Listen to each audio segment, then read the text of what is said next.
लोकसभा मतदारसंघात प्रचाराचा धुरळा उडला असताना या तुलनेने हातकणंगले मतदारसंघात हवा अजूनही तापलेली नाही।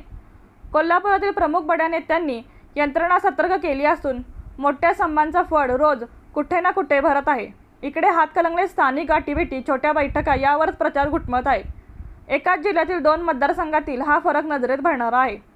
या दोन्ही मतदारसंघातील लढती लक्षवेधी होत आहे। काँग्रेसला येथे बरेच कष्ट घ्यावे लागणार आहेत।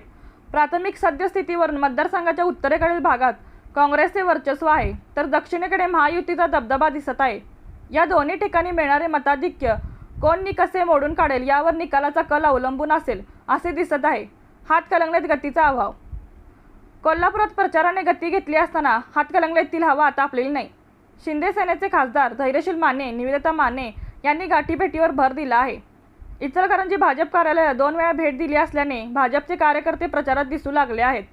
नाराजीची धग कमी करण्यासाठी त्यांना प्रयत्न करावे लागतील। महायुतीचे मित्रपक्ष अजूनही रस्त्यावर नाहीत। मेळावे, सभा यापासून प्रचार दूरच आहे। माजी खासदार राजू शेट्टी यांनी एकला चलोरीची भूमिका घेतली असल्याने मोठी यंत्रणा उभी करणे हे त्यांच्यासमोर आव्हान आहे। वंचित उमेदवार डी.सी. पाटील हे वंचित कार्यकर्त्यांना घेऊन गावागावातून बैठका घेत आहेत।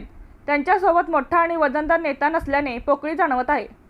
मी कोणाचा पराभव करण्यासाठी निवडणूक लढवत नसून विजयश्री खेचून आणण्यासाठी आमचा प्रयत्न असेलच, मत वंचित उमेदवार डी.सी. पाटील हे मतदारांना सांगत आहेत। या तिन्ही बड्या नेत्यांच्या पुढे त्यांचा प्रयत्न कितपत यशस्वी होईल हे मतपेटीतून दिसणार आहे। दरम्यान सत्यजित पाटील हे 16 एप्रिल रोजी मोजक्याच कार्यकर्त्यांना सोबत घेऊन तर राजू शेट्टी हे बैलगाडीमधून जाऊन उमेदवारी